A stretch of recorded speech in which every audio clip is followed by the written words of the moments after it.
इस वीडियो में हम करने जा रहे हैं क्लास 11th का मैथ्स का जो आपका फाइनल टर्म का सैम्पल पेपर है। इसका आज हम सेक्शन डी कवर करेंगे। जिन भी बच्चों ने section A B C cover कर लिया है तो उन सभी बच्चों को सबसे पहले कॉन्ग्रेचुलेशंस। बहुत सारे बच्चे यहाँ तक पहुँच नहीं पाते हैं, ठीक है। और अब हम सेक्शन डी कवर करेंगे और जितने भी बच्चे सीधा इसी वीडियो पर आ गए हैं तो सबसे पहले आप सेक्शन ए बी सी का सॉल्यूशन देख के आएँ और वहाँ पर जितने भी मैंने आपको क्वेश्चंस कराए हैं सारे के सारे बढ़िया लेवल के क्वेश्चन हैं, उन सभी को आप ट्राई करना, ठीक है। और अगर आपसे नहीं बनता है तो फिर उस वाले वीडियो को जरूर से रेफर करना। तो स्टार्ट करते हैं इस वीडियो को, सेक्शन डी को। और यहाँ पर हमारे पास क्वेश्चन नंबर 32 ना बायनोमियल थ्योरम वाले चैप्टर का है, ठीक है। इसमें आपको बोला हुआ है ना कि आपको कोफिशिएंट बताना है एक्स क्यूब का इन द प्रोडक्ट ऑफ इन दोनों। मतलब यहाँ पर 2 - 3x इसकी पावर 5 है और 1 + x इसकी पावर 4 है। इन दोनों का प्रोडक्ट हो रहा है यहाँ पर। और यहाँ पर आपको किसका कोफिशिएंट बताना है, x की पावर 3 का। और इसको आपको ना यूजिंग बायनोमियल थ्योरम करना है, ठीक है। तो ये जो क्वेश्चन है ना बहुत ही ज़्यादा स्टैंडर्ड टाइप का क्वेश्चन है और ये हमेशा आपके पेपर में कभी ना कभी कभार आपके ना ये रिपीट हो ही जाता है, ठीक है। तो आपको करना क्या है ना, इसको सबसे पहले आपको ना यहाँ पर ये जो प्रोडक्ट दे रखा है ना इसको मैं सबसे पहले यहाँ पर लिखता हूँ, ठीक है। तो ये हमारे पास इस प्रकार से 1 + x और इसकी power 4।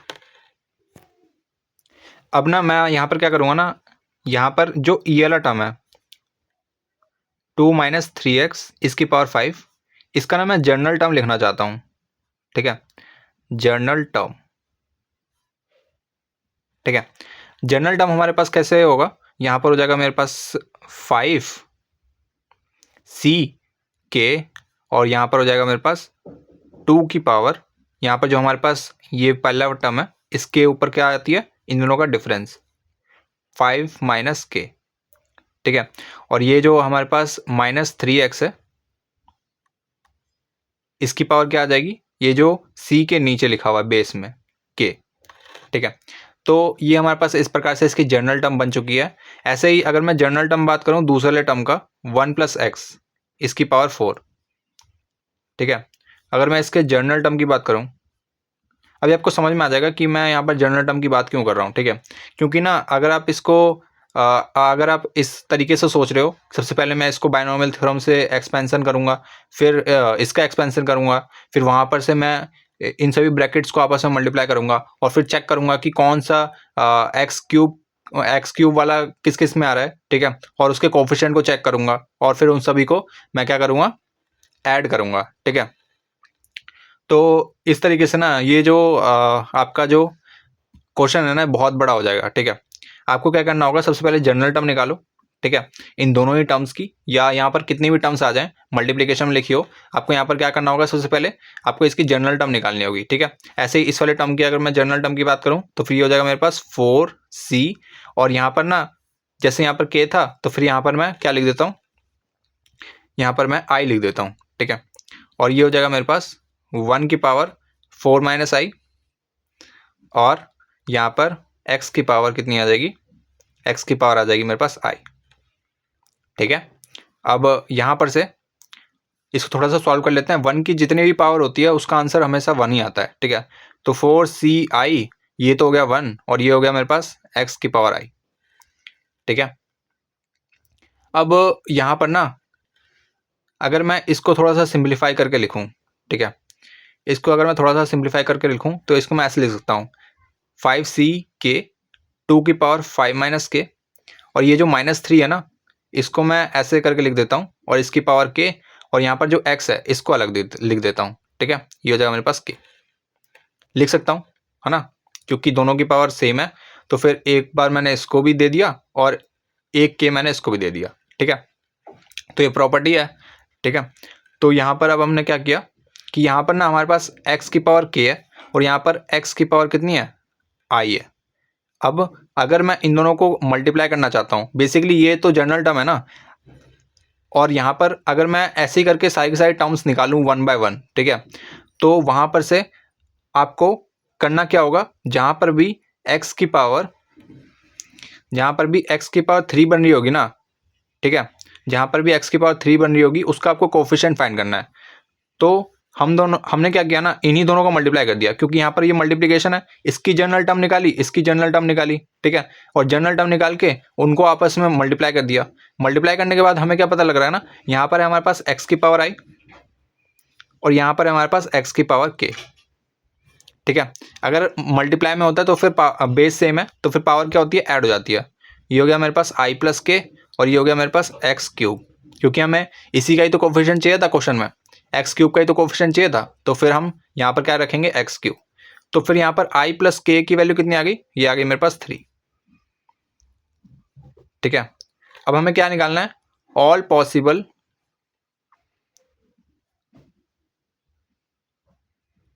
Combinations of I and के, ठीक है।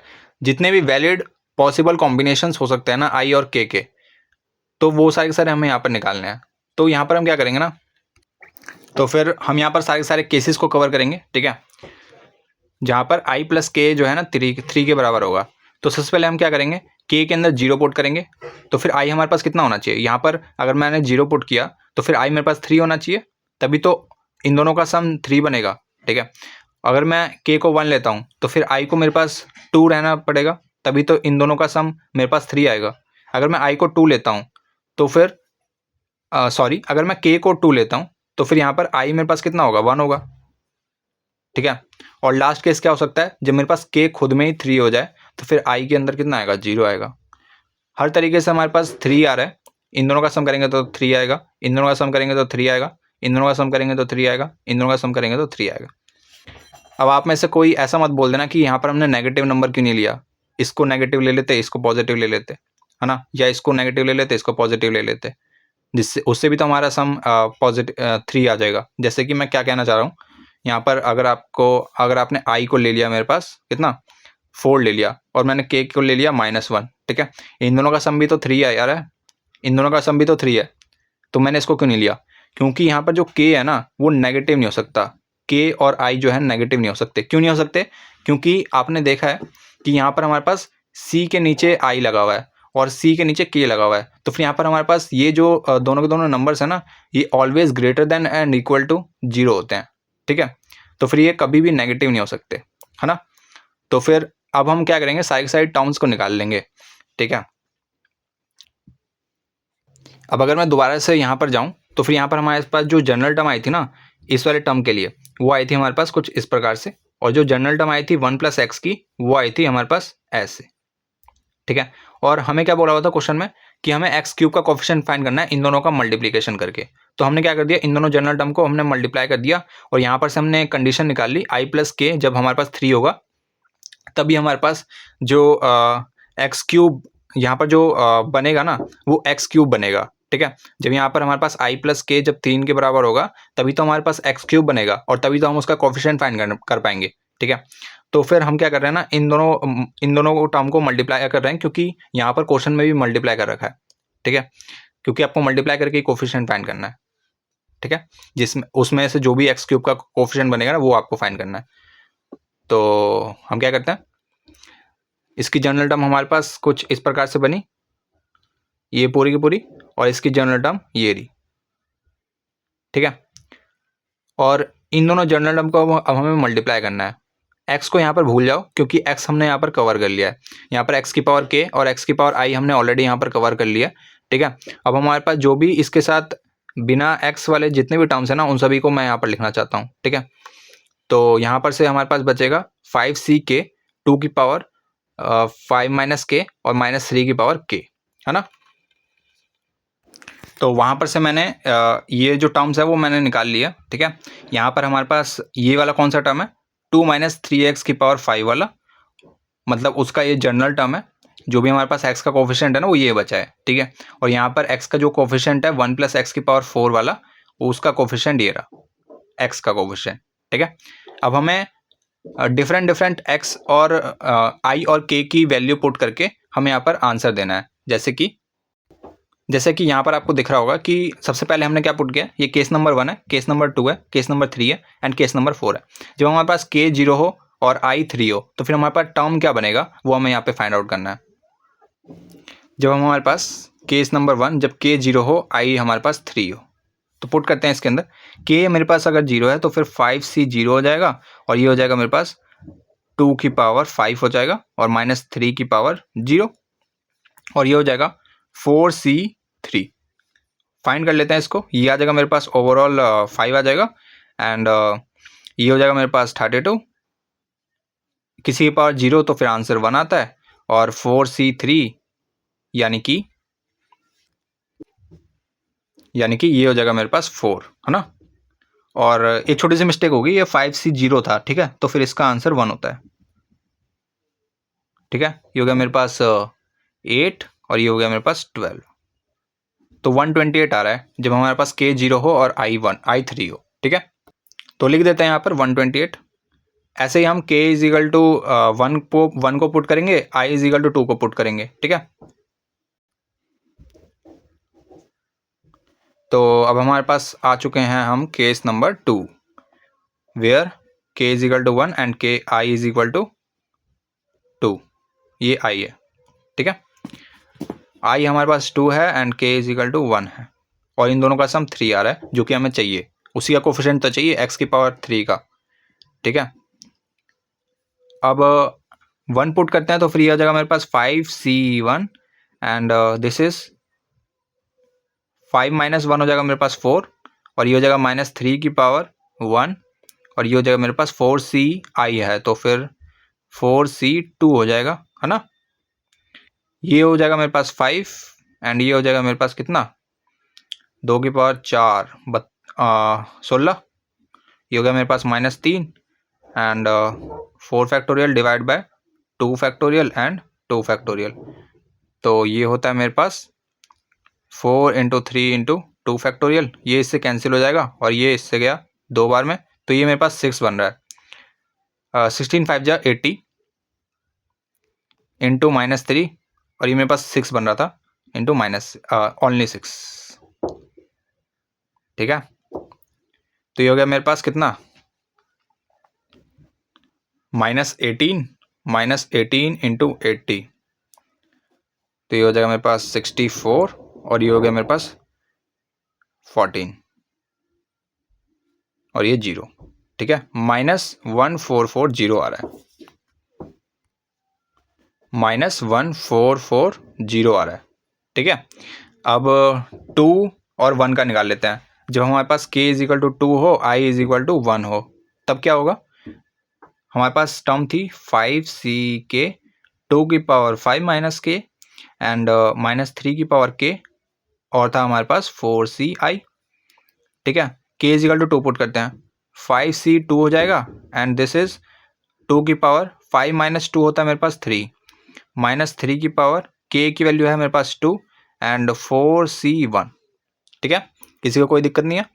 अब यहाँ पर है हमारे पास 5 factorial divide by 3 factorial into 2 factorial, exactly ये हो जाएगा मेरे पास 8 और ये हो जाएगा मेरे पास 9 और ये हो जाएगा मेरे पास कितना 4 हो जाएगा, ठीक है। तो 2 से तो ये सीधा सीधा कट रहा है कितनी बार में, 4 बार में, और कुछ कट रहा है, ये आ जाएगा मेरे पास 6, ठीक है। तो 6 आ जाएगा और 9 4 जो होता है 36, तो फिर ये ओवरऑल 6 आ रहा होगा, तो 4 इधर बचा, 6 इधर बचा और ऊपर बचा मेरे पास 5 फैक्टोरियल, ठीक है। 6 × 4 × 5 फैक्टोरियल होता है मेरे पास 120, सभी को आता होगा इतना, और ये हो गया मेरे पास 24, ये हो गया मेरे पास 120, ठीक है। अब इसको मल्टीप्लाई करते हैं, आई थिंक ये 2880 आ रहा होगा, ठीक है। एक बार चेक कर लेते हैं, ये आ गया मेरे पास 48 और ये हो गया मेरे पास 12 4 जा 48 और ये हो गया मेरे पास 24, तो 8 8 2, हाँ बिल्कुल, और ये 0, ठीक है। 2880। अब हमारे पास लास्ट बचा है 3,0 पर, 3,0, जब हमारे पास k कितना होगा 3 होगा, i कितना होगा 0 होगा, तो इसी में पुट करते हैं। k मेरे पास 3 है तो फिर 5c3 हो जाएगा, 2 की पावर 5 - 3 होता है मेरे पास 2, ठीक है, -3 की पावर 3 हो जाएगा ठीक है, क्योंकि k की वैल्यू 3 है, और 4c 0 हो जाएगा क्योंकि i की वैल्यू 0 है। ठीक है, इसका आंसर क्या आ रहा होगा? इसका आंसर आ रहा होगा 5 factorial divide by 2 factorial into 3 factorial, and this is 4, और ये मेरे पास कितना हो जाएगा -27, और ये तो मेरे पास 1 ही मिलने वाला है। ठीक है, ऊपर हो गया मेरे पास कितना 5 इंटू 4, और 3 फैक्टोरियल से नीचे कट जाएगा, तो नीचे बचेगा मेरे पास 2, और ऊपर बचेगा मेरे पास 4 इंटू -27। ये कट गया मेरे पास कितनी बार में? 2 बार में, और ये हो गया मेरे पास 40। ठीक है, 27 इंटू, तो माइनस का 27 इंटू 40, तो देखते हैं ये कितना आता है।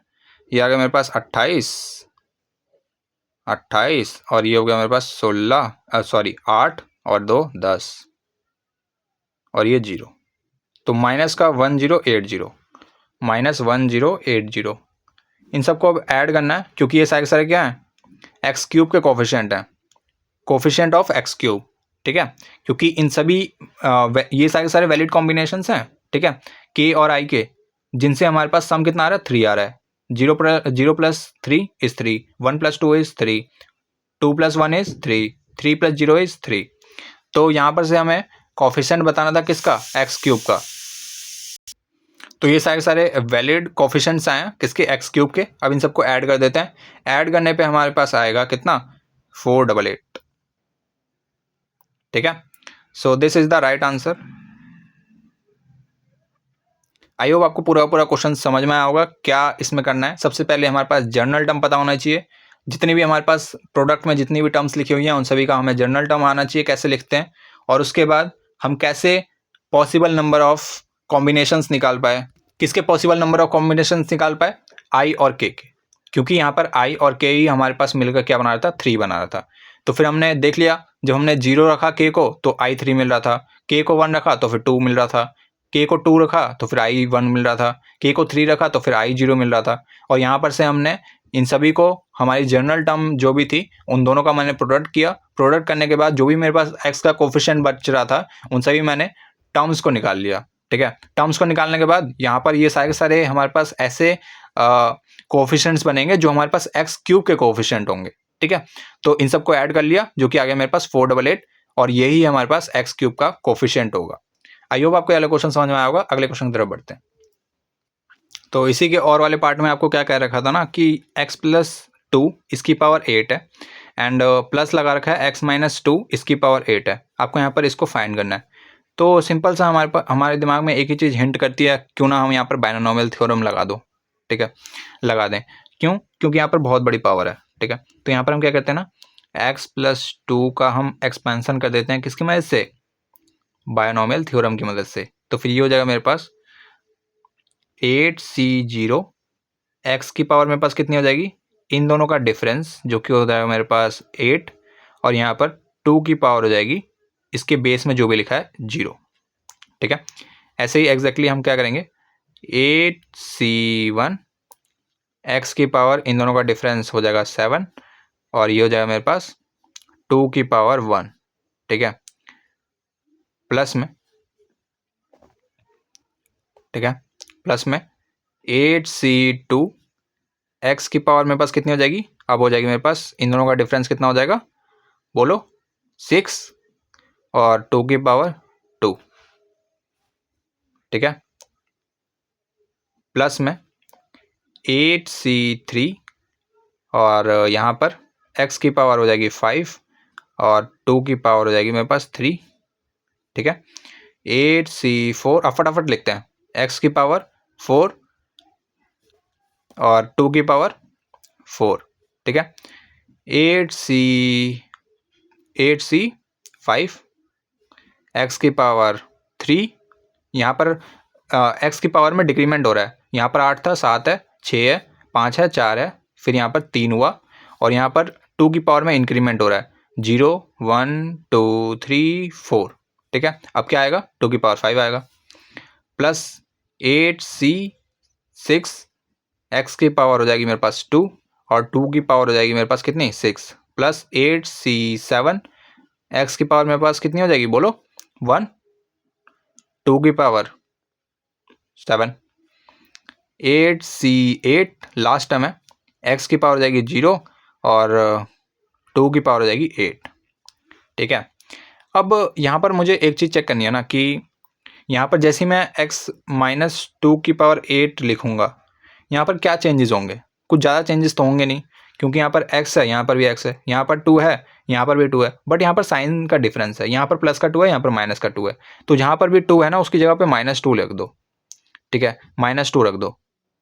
-2 रखने के बाद यहाँ पर हमें क्या चेक करना है, इन सब में से ना हमारी एक टर्म कैंसिल होगी। टर्म कैसे कैंसिल होगी, क्योंकि यहाँ पर एक हमारे पास प्लस का टर्म आएगा, एक हमारे पास माइनस का टर्म आएगा। अगर मेरे पास प्लस का x लिखा हुआ है, माइनस का x लिखा हुआ है, तो ये एट द एंड तो कटेगा ही ना, इसका आंसर तो 0 ही आएगा, तो ये हमारे आंसर में कोई कॉन्ट्रीब्यूशन तो करेगा ही नहीं। ठीक है, तो फिर यहाँ पर हमें चेक करना है कहाँ कहाँ पे ये नेगेटिव साइन आ रहा है। ठीक है, अब मैं आपसे एक और चीज़ पूछना चाहता हूँ कि अगर मैं -2 की पावर अगर मैंने इवन लिखी, इवन का क्या सेंस है, अगर मैंने -2 की पावर 6 लिख दी, अगर मैंने -2 की पावर 8 लिख दी, तो यहाँ पर इस केस में इसका आंसर पॉजिटिव आने वाला है नेगेटिव आने वाला है, सबका आंसर होगा पॉजिटिव आएगा, क्योंकि ये कैसी पावर है, इवन पावर है। ठीक है, इवन में हमेशा हमारे पास आंसर कैसा आता है, पॉजिटिव आता है, और ऑड में हमेशा हमारे पास आंसर नेगेटिव आता है। तो -2 की पावर अगर मैंने ऑड लिख दिया, ठीक है, तो ये हमेशा नेगेटिव आंसर देगा। ऐसे ही हम चेक करेंगे कि कहाँ कहाँ पर हमारे पास नेगेटिव निशान आ रहा है। ठीक है, कहाँ कहाँ पे हमारे पास ऑड पावर आ रही है। देखो 0 जो है हमारे पास इवन होता है। अब बहुत सारे बच्चे पूछेंगे कि इवन क्या होता है। इवन हमारे पास पावर कौन सी होती है, 0 होती है, 2 होती है, 4 होती है, 6 होती है, 8 होती है, 10 होती है, ये सारे हमारे पास इवन नंबर्स हैं। तो फिर ये सारी हमारे पास इवन नंबर्स और ऑड पावर्स क्या होंगी, इनको छोड़ के जो भी बचा, जैसे कि 1 बचा, 3 बचा, 5 बचा, 7 बचा, ये सारे हमारे पास ऑड पावर्स। ठीक है, तो ये हमारे पास इवन है, तो फिर इसमें कुछ नहीं करेंगे क्योंकि ये पॉजिटिव आने वाला है। ठीक है, ये ऑड है। ठीक है, ये ऑड है, तो इसका मतलब क्या है, ये नेगेटिव आएगा। नेगेटिव आएगा मतलब ये यहाँ पर जो टर्म बनेगा वो हमारे पास नेगेटिव आएगा। ठीक है, तो वो एक दूसरे को कैंसिल कर देंगे। ठीक है, ऐसे हमारे पास ये कौन सा टर्म है, ये हमारे पास इवन टर्म है। ठीक है, ये हमारे पास इवन है, तो फिर ये हमारे पास पॉजिटिव रिजल्ट देने वाला है, ये हमारे पास नेगेटिव रिजल्ट देने वाला है, ये पॉजिटिव, ये नेगेटिव, ये पॉजिटिव, ये नेगेटिव एंड ये पॉजिटिव। तो हमारे पास कौन कौन सी टर्म हट जाएंगी, हमारे पास टर्म हट जाएगी ये वाली। ठीक है, हमारे पास टर्म हट जाएगी ये वाली, अल्टरनेट में चल रहा है, हमारे पास टर्म हट जाएगी ये वाली, हमारे पास टर्म हट जाएगी ये वाली। ठीक है, बस हमारे पास कौन कौन सी टर्म बचेगी, एक बचेगी पहली वाली टर्म, ठीक है, एक बचेगी दूसरी वाली टर्म, एक बचेगी ये वाली टर्म, एक ये वाली टर्म बचेगी, ये वाली टर्म बचेगी, ये वाली टर्म बचेगी, ये वाली टर्म बचेगी और ये वाली टर्म बचेगी। ठीक है, तो फटाफट से इनको लिख लेते हैं। हमारे पास इसको मान लो मैंने लिख लिया है। ठीक है, बस दिमाग में सोच लो कि मैंने इसको लिख लिया है, और पेपर में आपको ये लिख के आना है। ठीक है, यहाँ पर इसकी पूरी टर्म लिखनी है, ये कैंसिल हो रहा है दिखाना है आपको करते हुए। ठीक है, और यहाँ पर हमने लास्ट में क्या किया, ऐड किया, तो फिर ये बन गया मेरे पास x+2 इसकी पावर 8 और प्लस में x-2 इसकी पावर 8।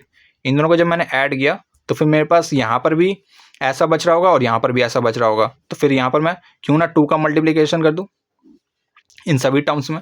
यहाँ पर जो भी मेरे पास बचा है 8c0 x की पावर 8 और 2 की पावर 0। अब इसको लिखो चाहे ना लिखो, ये बात एक ही है, किसी की पावर 0 आंसर हमेशा 1 आता है। अब हमारे पास इस वाली टर्म को लिख देते हैं 8c2 x की पावर 6 एंड दिस इज 2 की पावर 2 जो कि हमारे पास 4 होता है। अब हमारे पास आ गए यहाँ पे 8c4 x की पावर 4 और 2 की पावर 4 16। ठीक है, और हमारे पास क्या बचा, ये हो गया हमारे पास। अब बचा हमारे पास ये और ये 8c6 x स्क्वायर एंड 2 की पावर 6। ठीक है, 64 होता है। और ये बचा मेरे पास 8c8 x की पावर 0 है, तो फिर इसको मैं लिखूंगा नहीं, और 2 की पावर है मेरे पास 8, तो 64 32 गुणा 2, ये हो गया मेरे पास कितना 64, और मेरे पास है 128 इंटू 2, तो ये 256 आ जाएगा। ठीक है, तो ये ओवरऑल हमारे पास जो फाइनली टर्म बची है ना इन दोनों को ऐड करने के बाद, वो मैंने यहाँ पे लिख दिया। ठीक है, अब इसको थोड़ा सा और सॉल्व कर लेते हैं। क्या सॉल्व करेंगे इसमें, ये जो सी वाली टर्म्स है ना इनको ओपन कर लेते हैं। ये जो मेरे पास 2 टाइम्स, ये कितना हो जाएगा 1 हो जाएगा, तो फिर यहाँ पर ओवरऑल मेरे पास x की पावर 8 ही बचेगा। और यहाँ पर मेरे पास इसका आंसर क्या आ रहा होगा 8c2। इसको कहाँ पर सॉल्व करें, नीचे सॉल्व करते हैं। ठीक है, 8c2 लिखा हुआ है, 8 factorial divide by 6 factorial into 2 factorial. ठीक है, तो ये हो जाएगा मेरे पास 8 इंटू 7 इंटू 6 फैक्टोरियल, जो कि कट के हो जाएगा मेरे पास 1, और ये हो जाएगा मेरे पास कितना 4, तो ये 28 आ रहा है। 28 इंटू 4 और x की पावर 6 प्लस में 8c4 का क्या आंसर आएगा, 8c4, 8 factorial divide by 4 factorial into 4 factorial, 8 7 6 5, 4 factorial तो कट जाएगा, ये तो कट जाएगा। ठीक है, अब मेरे पास क्या बचा है 4 फैक्टोरियल, तो 4 को मैं कैसे लिख सकता हूँ 4 इंटू 3 इंटू 2, 6 से तो ये कैंसिल हो गया, 4 से ये एक सेकेंड, हाँ 4 से तो ये कैंसिल हो गया 2 बार में। अभी मेरे पास बचा 35 गुणा 2 70। ठीक है, तो अभी हमने निकाला था ये इंटू 16, और x की पावर कितनी है, x की पावर है मेरे पास 4। ऐसे ही मेरे पास ये वाली टर्म क्या हो जाएगी, ये मेरे पास क्या लिखा हुआ है 8c6 लिखा हुआ है, क्या ये मैंने पहले कैलकुलेट कर लिया है, हाँ कहाँ पर, ये वाला, क्योंकि इन दोनों का इनका बेस देखना, ये 6 है ये 2 है, ये दोनों सम क्या इसके बराबर आ रहा है 8 के बराबर, हाँ तो फिर मतलब इन दोनों का जो आंसर है ना वो सेम आने वाला है। तो फिर ये मेरे पास कितना आ रहा था 28 आ रहा था, 28 इंटू 64 एक्स स्क्वायर, एग्जैक्टली इसका आंसर 1 आ जाएगा। कैसे 1 आएगा, 8 factorial divide by 0 factorial into 8 factorial, तो ये तो कट के आ गया 1, और 0 फैक्टोरियल की वैल्यू 1 होती है। ठीक है, तो फिर ये मिल रहा होगा मेरे पास 256। ठीक है, अगर मैं इसको अच्छे से लिखना चाहूँ तो कैसे लिख लेंगे, अच्छे से लिखते हैं, एक्स की पावर 8 28 इंटू 4 एक्स की पावर 6 प्लस 70 इंटू 16 एक्स की power 4 plus 28 into 64 x square plus में 256। ठीक है, तो अप्रॉक्स हमारा क्वेश्चन जो है हो चुका है।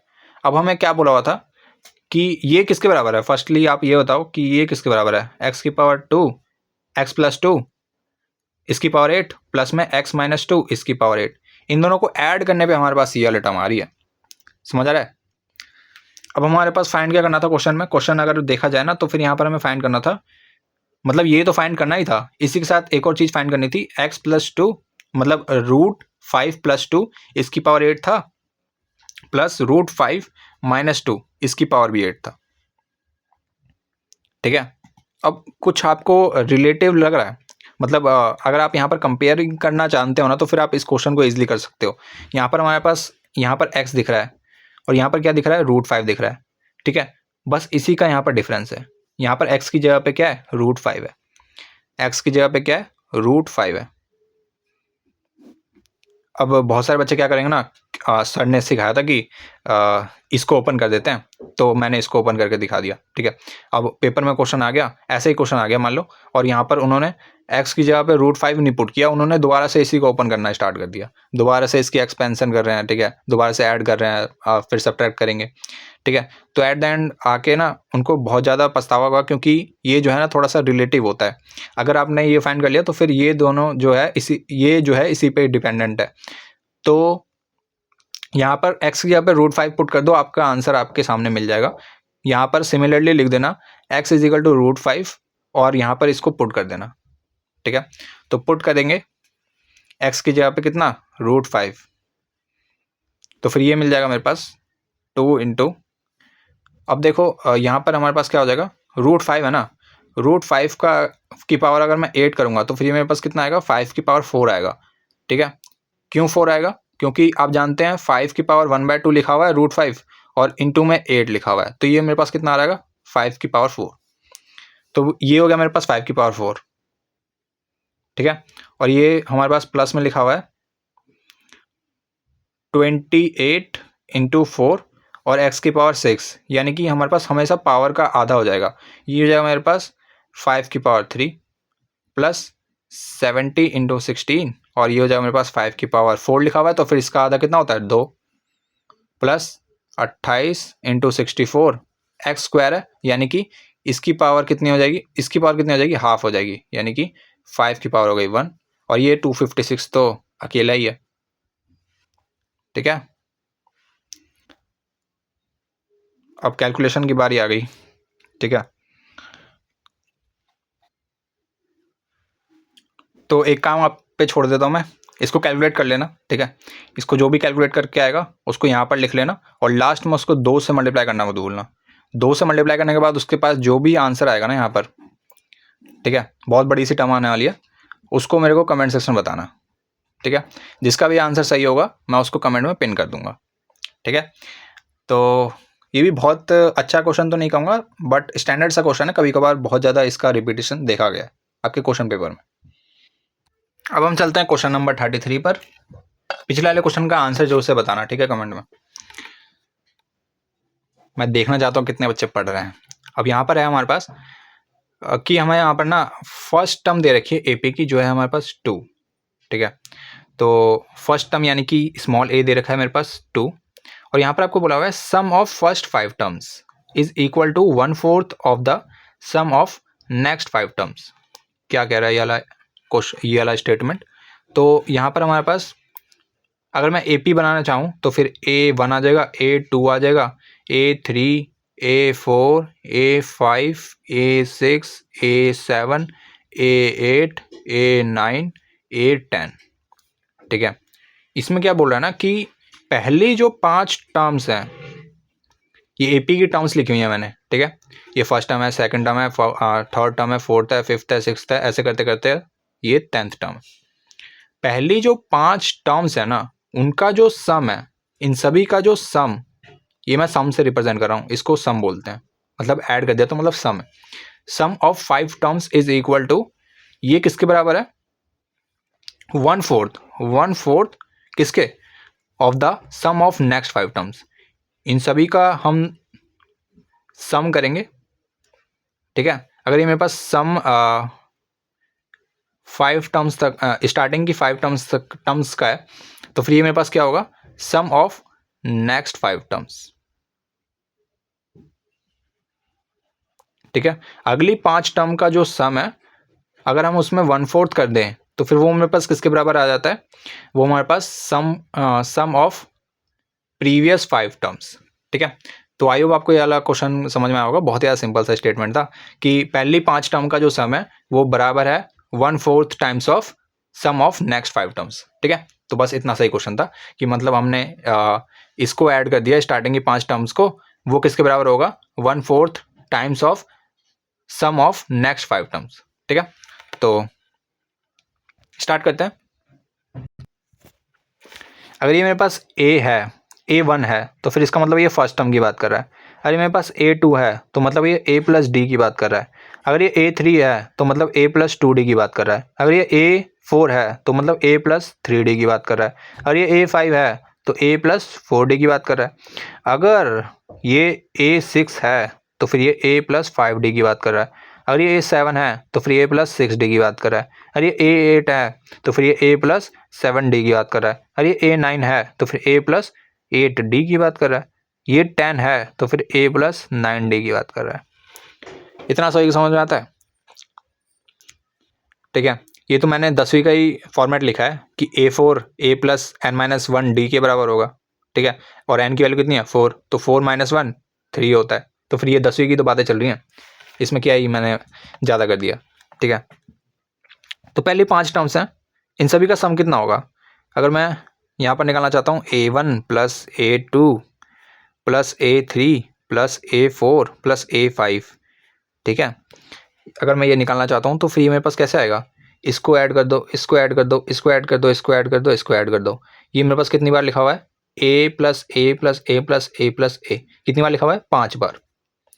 5 टाइम्स हो जाएगा A, और मेरे पास हो जाएगा 1D, 2D यानी कि 3D, 3 और 3 6, 6 और 4 10, तो ये 10D हो गया। ठीक है, एक बार कैलकुलेट कर लेते हैं।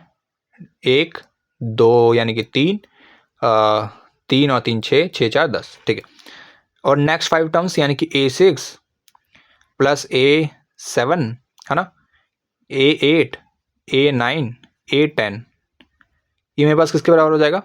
1 2 3 4 5, 5 तो A हो गए, और कितने D हो गए?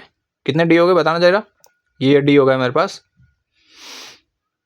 11, 5 और 6 11, 11 और 7 18, 18 और 17, 18 और 17 कितना होता है हमारे पास? होता है 35, 35D। ठीक है, ठीक है। अब मेरे पास क्या बोला हुआ है, इन सभी का जो सम है यानी कि 5A प्लस 10D, इसकी बात हो रही है। ये किसके बराबर है? 1/4 of next 5 terms. Next 5 terms का सम कितना है? 5A plus 35D। अब A की वैल्यू पता है क्या हमें? A की वैल्यू पता है? हाँ बिल्कुल, कहाँ लिखा हुआ है? फर्स्ट टर्म हमारे पास 2 गिवन है, फर्स्ट टर्म हमारे पास 2 गिवन है, तो फिर 5 2 जा 10 होता है प्लस 10D, और यहाँ पर हो गया मेरे पास 1/4, और ये मेरे पास कितना हो गया? 5 2 जा 10 प्लस 35D। ठीक है, क्रॉस मल्टीप्लाई करके फटाफट से ऐड करते हैं। ये हो गया मेरे पास 40 plus 40D is equal to 10 plus 35D। ठीक है, इसको इधर लिया है तो फिर ये मेरे पास कितना हो गया? ये मेरे पास हो गया 5D, इसको इधर ले जाएंगे तो फिर हो जाएगा मेरे पास -30। ठीक है, D की वैल्यू मिल रही होगी मेरे पास -6। ठीक है, D मेरे को पास मिल गया। फर्स्ट टाइम मुझे पता है 2 के बराबर है। मुझे फाइंड क्या करना था? मुझे यहाँ पर प्रूफ करना था, फाइंड नहीं करना था। मुझे प्रूफ करना था कि ये 20th जो टर्म है वो -112 के बराबर है। इतना सिंपल सा क्वेश्चन है। 20 टर्म कैसे निकालते हैं? A प्लस n-1 यानी कि 20 - 1 इंटू D। ठीक है, A है हमारे पास 2, 20 - 1 यानी कि 19, D है हमारे पास -6। ठीक है, ये हो गया मेरे पास 2, 19 6 जा कितना होता है? ये हो गया मेरे पास कितना? 54, और ये हो गया मेरे पास 114 आ गया, -114। तो -112 इज योर राइट आंसर। क्या यही बोला हुआ था क्या उसमें? देखे तो जरा, हाँ 20 जो टर्म है वो -112 के बराबर होना चाहिए, और जो कि हमारे पास आ भी रहा है। ठीक है, तो प्रूफ हो गया। ये बहुत ही ज़्यादा सिंपल सा क्वेश्चन था। हमने पहले 5 टर्म का सम किया, दूसरी 5 टर्म का सम किया, मतलब अगली 5 टर्म का सम किया, और इसको 1/4 से मल्टीप्लाई किया, और ये दोनों आपस में बराबर थे अकॉर्डिंग टू क्वेश्चन। तो फिर यहाँ पर से हमने D की वैल्यू निकाल ली, A की वैल्यू पहले से पता ही थी, तो फिर यहाँ पर से हमने 20th टर्म हमने यहाँ पर निकाल ली, जो कि हमारे पास आई 112 -112, और जो कि हमारे पास क्वेश्चन में वही प्रूफ करने के लिए कहा था। अगले क्वेश्चन की तरफ बढ़ते हैं। 34 वाला को जो क्वेश्चन है ना, इसको मैं मोस्ट इंपॉर्टेंट कैटेगरी के अंदर डाल रहा हूँ। क्यों? क्योंकि अभी तक मैंने जितने भी पेपर देखे ना, ये सबसे ज़्यादा फ्रीक्वेंटली आस्क्ड क्वेश्चन है। ठीक है, इस टाइप के आप क्वेश्चन जरूर से करके जाना, आपकी मिसलिनियस एक्सरसाइज में। ठीक है, NCERT के। तो यहाँ पर हम क्या करते हैं ना, यहाँ पर इसका एक फॉर्मेट होता है। ठीक है, अगर वो फॉर्मेट आपको नहीं पता तो फिर आप इस क्वेश्चन को नहीं कर सकते। ठीक है, यहाँ पर हमें क्या करना है, इस पूरी सीरीज का ना सम फाइंड करना है। एन टर्म्स तक ये सीरीज जा रही है। ठीक है, कैसे लिखा हुआ है? 4 + 44 + 4 4 4 लिखा हुआ है, प्लस 4 4 4 लिखा हुआ है, 4 4 लिखे हुए हैं, प्लस 5 बार 4 लिखे हुए हैं। ऐसे करते करते nth टर्म्स तक लिखे हुए हैं, यानी कि 4 कितनी बार लिखा हुआ है? n बार लिखा हुआ है। अब लगाओ, इसमें AP लगाओगे, GP लगाओगे, क्या लगाओगे? नहीं आता ना, तो फिर मैं बता रहा हूँ, इस वाले क्वेश्चन को जोर से करके जाना। ठीक है, तो मैं इस वाले क्वेश्चन को कराने जा रहा हूँ। तो यहाँ पर हम हमारे माइंड में क्या आ रहा है, यहाँ पर तो AP भी नहीं लग रही, कॉमन डिफरेंस ही जब यहाँ पर इक्वल नहीं आ रहा तो फिर यहाँ पर AP लगा कैसे सकते हैं? GP लग रही है क्या? GP भी नहीं लग रही। बहुत सारे बच्चों को GP लग रही होगी, पर ये GP नहीं लग रही। आप यहाँ पर देख लो कॉमन रेशियो क्या आ रहा है यहाँ पर। अगर मैं कॉमन रेशियो की बात करूँ, R1 मतलब इन दोनों को डिवाइड किया तो फिर क्या मिलेगा? 44 / 4, ये मेरे पास क्या आ रहा है? 11 आ रहा है। ऐसे ही मेरे पास R2 यानी कि 444 / 44, 444 / 44। ठीक है, 44 मतलब 4 से डिवाइड करते हैं, ये आ जाएगा मेरे पास 11, और ये मेरे पास कितना आ रहा है? ये आ गया मेरे पास 111। 11 के टेबल में ये आता है? नहीं आता। तो फिर ये मेरे पास कैसा आ रहा है? पॉइंट में आ रहा है। ठीक है, तो फिर ये मेरे पास कितना आ रहा है? 10 पॉइंट समथिंग आ रहा है, ठीक है, 10 पॉइंट समथिंग, पर ये तो 11 आ रहा था। तो यही जब हमारे पास कॉमन रेशियो इक्वल नहीं है तो फिर हम जीपी कैसे लगा सकते हैं, ठीक है, कॉमन रेशियो तो इक्वल होना चाहिए ना जीपी लगाने के लिए, तो फिर जीपी भी नहीं लगा सकते, एपी भी नहीं लगा सकते। तो अब मैं यहाँ पर आपको इसका फॉर्मेट बताना जा रहा हूँ, ठीक है। तो फॉर्मेट बहुत ही सिंपल सा है। यहाँ पर हमें क्या करना है, सबसे पहले यहाँ पर जो भी नंबर आ रहा है, यहाँ पर 4 आ रहा है, 4 आ रहा है, 4 आ रहा है, 4 आ रहा है, 4 आ रहा है, तो इसी को कॉमन ले लो। कॉमन तो ले सकते हो, ये हो गया मेरे पास 1, ये हो गया मेरे पास 1 1, ये हो गया मेरे पास 3 बार 1, ये हो गया मेरे पास 4 बार 1, ये होगा मेरे पास 5 बार 1, ऐसे करते करते ये हो जाएगा मेरे पास n टर्म्स तक, ठीक है। ठीक है, अगर यहाँ पर 9 लिखा हुआ है तो फिर 9 को कॉमन ले लो, और यहाँ पे 6 लिखा हुआ है तो फिर इन सब में से 6 को कॉमन ले लो, और ऐसे ही हमारे पास हमेशा आपको क्या दिखेगा, 1 1 1 1 1 1 1 दिखेगा, ठीक है। अब दूसरा स्टेप क्या है ना, कि इसको डिवाइड कर दो 10 से और मल्टीप्लाई कर दो इस पूरे को 10 से, 10 से नहीं, सॉरी, इसको 9 से डिवाइड कर दो और 9 से मल्टीप्लाई कर दो। मैं यहाँ पर स्टेप लिखते जाता हूँ, ठीक है। स्टेप 1 क्या था, कि जो भी नंबर है उसको कॉमन ले लो, ठीक है, नंबर कॉमन ले लो, ठीक है, नंबर कॉमन, ठीक है। स्टेप 2 क्या है, ये सारे फिक्स्ड मेथड है, जो भी नंबर आपको दिख रहा है ना जो बार बार रिपीट हो रहा है, जैसे 4 4 4, जैसे अब मान लो यहाँ पर 6 6 लिखा होता था तो फिर 6 को कॉमन ले लो, ठीक है। ऐसे ही हमारे पास स्टेप 2 क्या हो जाएगा, कि 9 से डिवाइड कर दो, डिवाइड एंड मल्टीप्लाई बाय 9, ठीक है। तो ये एकदम फिक्स्ड मेथड है, इसी तरीके से आपको सारा क्वेश्चन करना है। 4 डिवाइड बाय 9 और 9 से मल्टीप्लाई कर दिया, इस पूरे ब्रैकेट को 9 से मल्टीप्लाई करेंगे तो फिर क्या आ जाएगा, 9 प्लस 99 प्लस 999 प्लस 4 बार 9 प्लस 5 बार 9 प्लस ऐसे करते करते n टाउन्स तक। अब आप बोलोगे इसमें से क्या दोबारा से 9 कॉमन ले लें, नहीं, 9 कॉमन नहीं लेना। अब यहाँ पर आपको क्या करना है, थोड़ा सा नीचे करते हैं। अब यहाँ पर से ना आपको दिख रहा होगा 9 को क्या मैं ऐसे लिख सकता हूँ, यहाँ पर से थोड़ा सा समझने वाली बात है, 9 को क्या मैं 10 - 1 लिख सकता हूँ, बिल्कुल। क्या 99 को मैं 100 - 1 लिख सकता हूँ, हाँ। क्या 999 को मैं ऐसे लिख सकता हूँ, 1000 - 1, हाँ। क्या 4 बार 9 को मैं ऐसे लिख सकता हूँ, कैसे, 10,000 - 1, ठीक है, हाँ बिल्कुल लिख सकते हैं। तो फिर 4 बार 9, इस वाले 9 को मैंने लिख दिया 10 - 1, ठीक है, 10 - 1, 99 को लिख दिया मैंने 100 - 1, ऐसे ही मैंने 3 बार 9 को मैंने क्या लिख दिया, 1000 - 1, ऐसे ही करते करते हम ऐसे ही करेंगे n टर्म्स तक ये नोटंकी चलेगी, ठीक है। अब इसके बाद हमें क्या करना होगा ना, कि यहाँ पर मुझे एक चीज़ करना होगा, कि यहाँ पर -1 -1 -1 सब में दिख रहा है, तो -1 को मैंने यहाँ पर लिख दिया, और इन सभी को -1 -1 -1 ये कब तक चलेगा, n टर्म्स तक चलेगा, ठीक है, n टर्म्स तक चलेगा।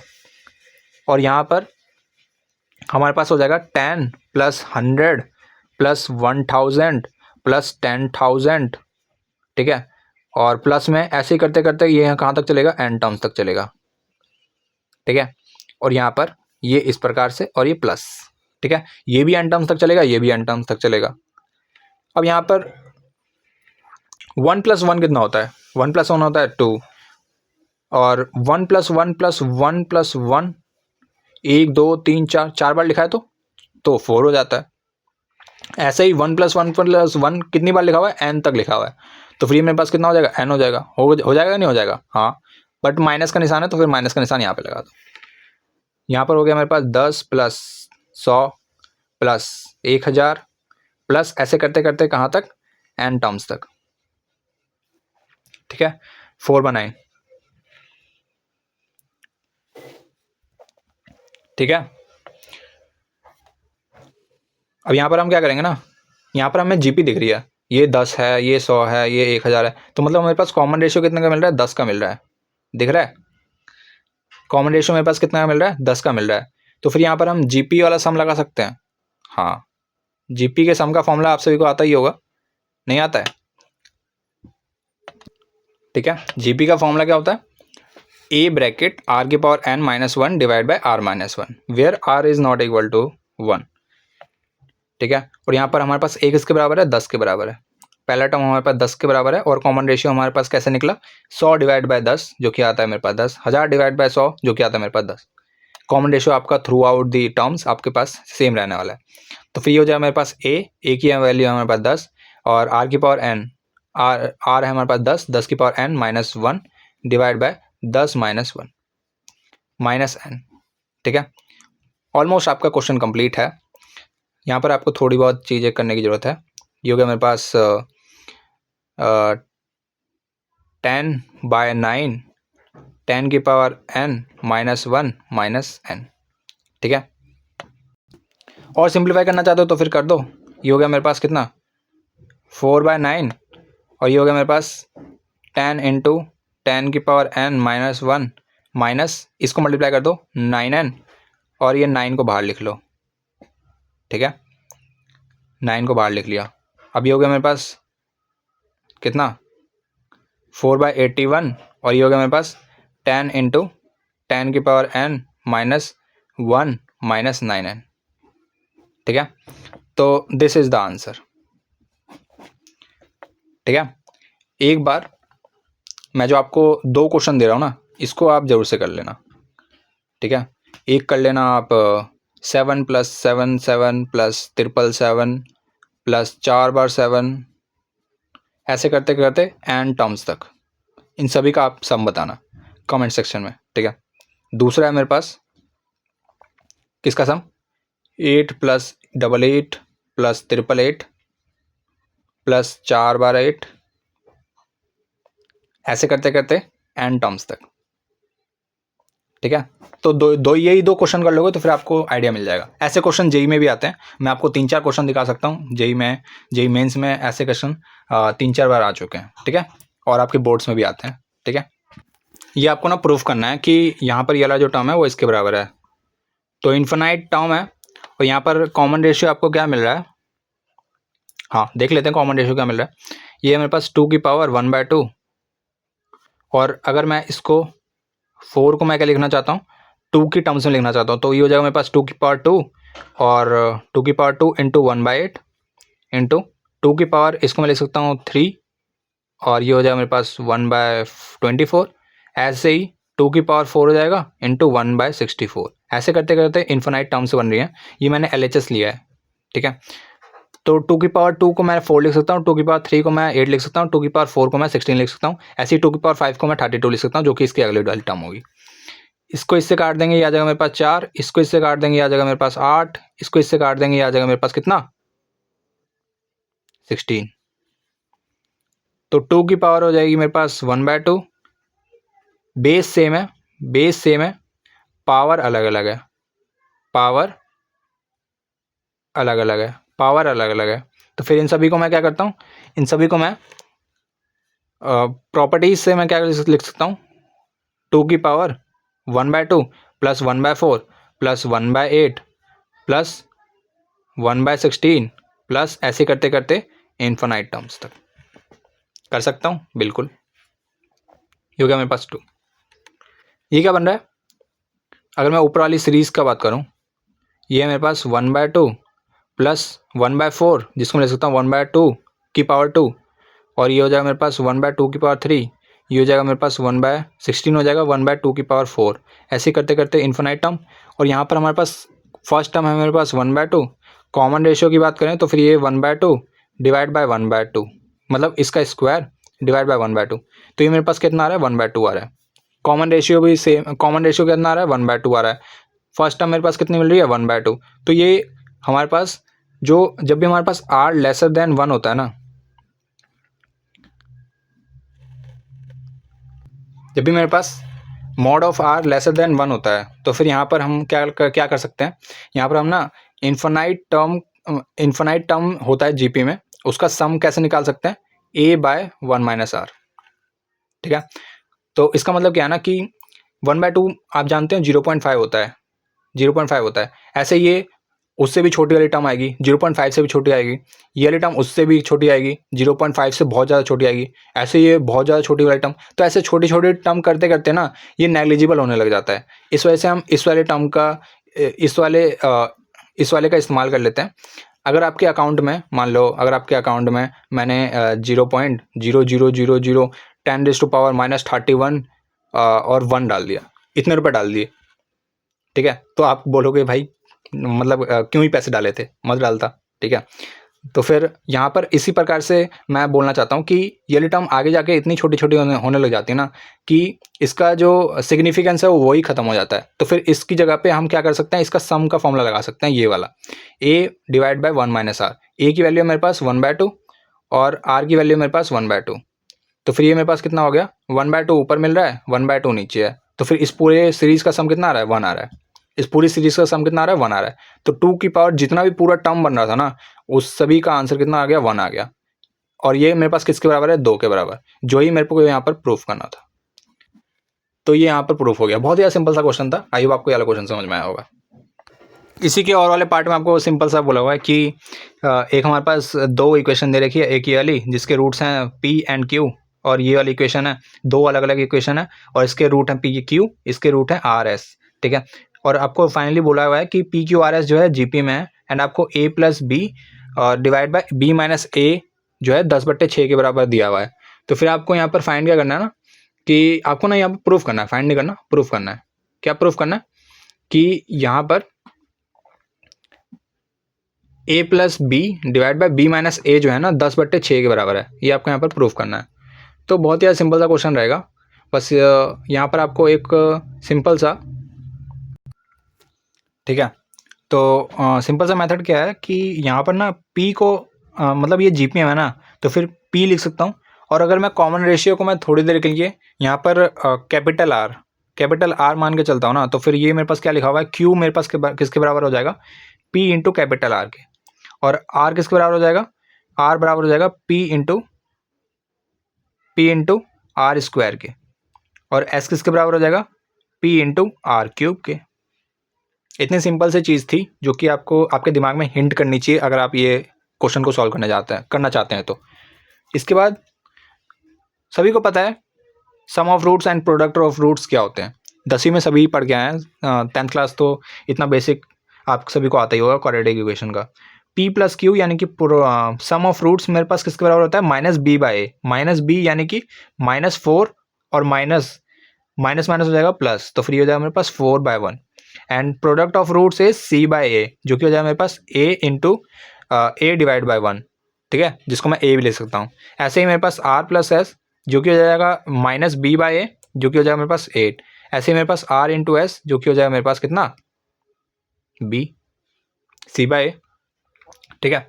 अब मुझे यहाँ तक पहुँचना है, ठीक है, मुझे यहाँ तक पहुँचना है। तो फिर मुझे पता है कि p इसके बराबर है, q इसके बराबर है, r इसके बराबर है, s इसके बराबर है, ठीक है। अब मैं क्या इन सभी के अंदर पुट करके क्या आंसर निकाल सकता हूँ कुछ, ठीक है। तो यहाँ पर p प्लस क्यू लिखा हुआ है, इस वाली इक्वेशन से मैं यहाँ पर p प्लस क्यू जो है 4 के बराबर दे रखा है, तो फिर यहाँ पर मैं p की जगह तो p लिख देता हूँ, और q की जगह पे मैं क्या लिख सकता हूँ, p इंटू आर, जो कि मेरे पास 4 के बराबर गिवन है। p और ये हो जाएगा मेरे पास 1 प्लस r, p को मैंने कॉमन ले लिया है, ये हो गया मेरे पास 4 के बराबर, ठीक है, ये हो गया मेरे पास इसके बराबर। ऐसे ही अगर मैं r प्लस एस के लिए करूँ, r प्लस एस जो कि मेरे पास किसके बराबर हो जाएगा, पी आर स्क्वायर प्लस में पी आर क्यूब, ये मेरे पास किसके बराबर हो जाएगा, ये मेरे पास 8 के बराबर हो जाएगा, क्योंकि r प्लस एस भी 8 के बराबर था। तो फिर यहाँ पर से पी आर स्क्वायर अगर मैं कॉमन ले लूँ तो फिर ये मेरे पास बचेगा 1 प्लस आर जो कि मेरे पास 8 के बराबर है, ठीक है। अब मैं क्या करता हूँ ना, इन दोनों को मैं डिवाइड कर देता हूँ, क्योंकि मेरे पास 1 प्लस आर वाला जो है ना यहाँ पर मेरा टर्म हट जाएगा, ठीक है। इन दोनों को मैं डिवाइड कर देता हूँ, तो फिर मैंने क्या किया, इन दोनों को डिवाइड कर दिया। तो फिर मैं क्या करता हूँ, इक्वेशन नंबर 1 मान लेता हूँ, इसको इक्वेशन नंबर 2, तो इन दोनों को मैं डिवाइड करता हूँ, 2 डिवाइड बाय 1, तो फ्री हो जाएगा मेरे पास P R square 1 plus R divide by P 1 plus R is equal to 8/4, P से पी कैंसिल हो जाएगा, 1 प्लस आर से 1 प्लस आर कैंसिल हो गया, ऊपर बचा मेरे पास आर स्क्वायर, जो कि मेरे पास किसके बराबर हो जाएगा, ये आ जाएगा मेरे पास 2। तो फिर आर स्क्वायर मेरे पास 2 के बराबर हो गया, आर हो गया मेरे पास प्लस माइनस 2 के बराबर, ठीक है। और सारी की सारी टर्म्स मेरे पास किस में है, पॉजिटिव है, तो फिर इसको मैं क्या लिख सकता हूँ, √2 लिख सकता हूँ, ठीक है। अब ये हो गया मेरे पास √2, और अब हम किसका काम लेंगे, ये प्रोडक्ट ऑफ रूट्स का, प्रोडक्ट ऑफ रूट्स का। अब हम इससे क्या करेंगे, प्रोडक्ट ऑफ रूट्स यानी कि p into Q, p into Q को मल्टीप्लाई किया तो p स्क्वायर r आ जाएगा, ये आ जाएगा मेरे पास p square r is equal to a, ठीक है। एग्जैक्टली ये आ जाएगा मेरे पास p स्क्वायर r की पावर आ जाएगी 5, जो कि मेरे पास किसके बराबर हो जाएगा, b के बराबर हो जाएगा, ठीक है। अब मुझे क्या करना था, a प्लस बी करना था, तो फिर a प्लस बी करेंगे तो फिर कितना आ जाएगा, p स्क्वायर r और p स्क्वायर r की पावर 5 और डिवाइड बाय में b माइनस a, b ये है हमारे पास p स्क्वायर r की पावर 5 माइनस a है हमारे पास कितना, p स्क्वायर r। एक काम कर सकते हैं, ऊपर से p स्क्वायर कॉमन मिल रहा है, नीचे से भी p स्क्वायर कॉमन मिल रहा है, और r को भी कॉमन ले लेते हैं, ठीक है। ये हो जाएगा मेरे पास p स्क्वायर, और मैंने किस कॉमन ले लिया, r को कॉमन ले लिया, यहाँ से भी p स्क्वायर r को मैंने कॉमन ले लिया, ऊपर बचेगा मेरे पास कितना, ये बचेगा मेरे पास 1, ये बचेगा मेरे पास कितना, r की पावर 4 बचेगा, और डिवाइड बाय में ये कितना बचेगा, ये बचेगा मेरे पास p स्क्वायर r को कॉमन लिया ना, तो फिर r की पावर 4 माइनस 1, ठीक है। तो ये ओवरऑल मेरे पास कितना बच रहा है, ये तो कट जाएगा, ठीक है। ये बच रहा है मेरे पास, अगर मैं इसको यहाँ से लाना चाहूँ, जगह की थोड़ी शॉर्टेज चल रही है, ठीक है। तो फिर ये होगा मेरे पास 1 प्लस आर की पावर 4 डिवाइड बाय आर की पावर 4 माइनस 1, ठीक है। आर की पावर 4, आर स्क्वायर मेरे पास 2 के बराबर है, इसका भी स्क्वायर कर दिया तो आर की पावर 4 मिल जाएगा, ये हो जाएगा मेरे पास 4, 1 प्लस 4 डिवाइड बाय 4 माइनस 1, ये मेरे पास कितना लिखा हुआ है, ये मेरे पास ऊपर लिखा हुआ है 5, नीचे लिखा हुआ है कितना 3, ठीक है। और ये किसके बराबर था, 10/6 के, तो फिर ऊपर नीचे 2 का मल्टीप्लिकेशन कर देते हैं, ये आ जाएगा मेरे पास 10/6, तो हैंस प्रूव्ड। इतना सिंपल सा क्वेश्चन था, बस आपको ये हिंट करना चाहिए आपके दिमाग में, अगर पहला टर्म p है तो फिर दूसरा टर्म क्या होगा जीपी का, p इंटू आर, तीसरा term p into R square, और तीसरा मतलब इसके अगला वाला term p into R cube. I hope आपको अगला क्वेश्चन समझ में आएगा। अगले क्वेश्चन तरफ बढ़ते हैं। अगर आप यहाँ तक पहुँच चुके हैं तो फिर इस वीडियो का ये लास्ट क्वेश्चन रहेगा, और ये सेक्शन डी का लास्ट क्वेश्चन है। इसके बाद हमारे पास सेक्शन ई बच जाएगा, जिसको हम ईजिली सॉल्व कर सकते हैं क्योंकि वो केस स्टडी है, ठीक है। अब हमारे पास यहाँ पर ना हमें 8 ऑब्जर्वेशन दे रखी है। बेसिकली 8 ऑब्जर्वेशन का हमारे पास मीन और वेरिएंस दे रखा है। Mean and variance of 8 observation are 9 and 9.5। तो फिर यहाँ पर मीन जो है 8 ऑब्जर्वेशन का 9 हो जाएगा, वेरिएंस हो जाएगा 9.25, ठीक है। और यहाँ पर 6 ऑब्जर्वेशन हमारे पास हमें दे रखी है और हमें फाइंड करनी है जो रिमेनिंग 2 ऑब्जर्वेशन बची है, ठीक है। तो स्टार्ट करते हैं यार। मीन कैसे निकालते हैं, सभी को जोड़ दो, डिवाइड बाय जितने हैं उसको डिवाइड कर दो, ठीक है। मान लेते हैं कि ये जो रिमेनिंग 2 ऑब्जर्वेशन है वो ए और बी है, ठीक है, ये हमने मान लिया। तो फिर इन सभी को मैंने ऐड किया, तो फिर ये मेरे पास कितना आ जाएगा, ये आ जाएगा मेरे पास 13 और ये 23, एक सेकेंड, ये आ जाएगा मेरे पास 13 और 13 26 26 और 24 और 10 26 24 10 plus A plus B divide by 8 is equal to mean है हमारे पास 9, ठीक है। ये मेरे पास कितना आ जाएगा, ये मेरे पास आ जाएगा आई गेस 50 और ये 60 प्लस ए प्लस बी और इज इक्वल टू ये कितना आ जाएगा 72। ए प्लस बी मेरे पास कितना आ रहा है, ये मेरे पास आ रहा है 12, मतलब मेरे पास सम पता लग गया है 12 है, ठीक है। अब मुझे क्या वेरिएंस की मदद से मुझे कुछ मिलेगा, जैसे मेरे पास मीन की वजह से कुछ मिला है, वेरिएंस की वजह से मिलेगा। वेरिएंस कैसे निकालते हैं, ठीक है, वेरिएंस कैसे निकालते हैं, यहाँ पर हमारे पास जो भी एक्स आई है, यहाँ पर जितने भी ऑब्जर्वेशन है 6 है 7 है 10 है, मेरे पास इसकी बात कर रहा हूँ 6 10 6 7 10 12 12 12 12 और 13 और बाकी के 2 ऑब्जर्वेशन हमने माने ए और बी। ठीक है, हमें याद रखना हमें क्या फाइंड करना है, वेरिएंस फाइंड करना है। ठीक है, और यहाँ पर से मैं क्या फाइंड करना चाहता हूँ, एक्स आई माइनस मीन। ठीक है, एक्स आई माइनस मीन फाइंड करना चाहता हूँ। ठीक है, तो स्टार्ट करते हैं। इसको मैंने अगर मीन में से माइनस किया, 6 को अगर मैंने मीन में से माइनस किया, मीन मेरे पास याद रखे मीन है मेरे पास 9। ठीक है, 6 को मीन में से माइनस करूँगा तो फिर मेरे पास कितना आ जाएगा, 3 आ जाएगा। 7, एक सेकेंड, हाँ ठीक है। तो ये मैंने कैसे किया, 6 माइनस 9 किया। ठीक है, 6 माइनस 9 किया, 6 माइनस 9, हाँ ये एक्स आई माइनस मीन। तो फिर ये हो गया मेरे पास -3 और ये हो जाएगा मेरे पास कितना, 7 माइनस 9 जो कि हो जाएगा मेरे पास -2। ये हो जाएगा मेरे पास 10 माइनस 9 जो कि हो जाएगा मेरे पास 1। 12 माइनस 9 जो कि हो जाएगा मेरे पास 3। ठीक है, 12 माइनस 9 जो कि अगेन 3 हो जाएगा। 13 माइनस 9 जो कि हो जाएगा मेरे पास 4। ए माइनस 9 जो कि मेरे पास ये सेम ही रहेगा। ये हो जाएगा मेरे पास कितना, बी माइनस 9। ठीक है, अब मेरे पास क्या करना होता है, ये मेरे पास जो भी आया एक्स आई माइनस मीन, इसका ना मुझे स्क्वायर करना होता है। ठीक है, स्क्वायर करेंगे तो फ्री हो जाएगा मेरे पास 9, ये हो जाएगा मेरे पास 4, ये हो जाएगा मेरा 1 9 9 16 and this is a minus 9 इस पूरे का होल स्क्वायर और ये बी माइनस 9 इस पूरे का होल स्क्वायर।